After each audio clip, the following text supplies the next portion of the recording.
Before beginning assembly of your office chair, make sure you have all your parts and hardware. Firmly insert the gas lift into the base, then place the cover over the gas lift. The arrow on the mechanism indicates the front of the chair. Start by placing the 2 included gaskets on the screw holes towards the front of the chair. Then, attach the mechanism to the bottom of the seat cushion using M830 mechanism screws. With a Phillips screwdriver, firmly tighten each screw in an alternating cross fashion.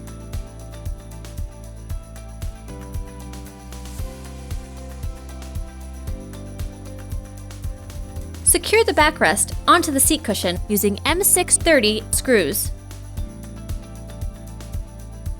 Attach the arms to the bottom of the seat cushion using M625 arm screws. Flip the chair over and repeat the process to attach the second arm.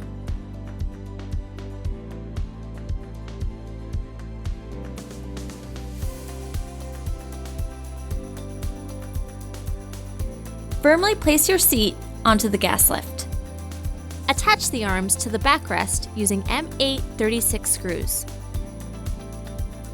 Your final step of assembly is to sit on your new chair to firmly engage the mechanism onto the gas lift.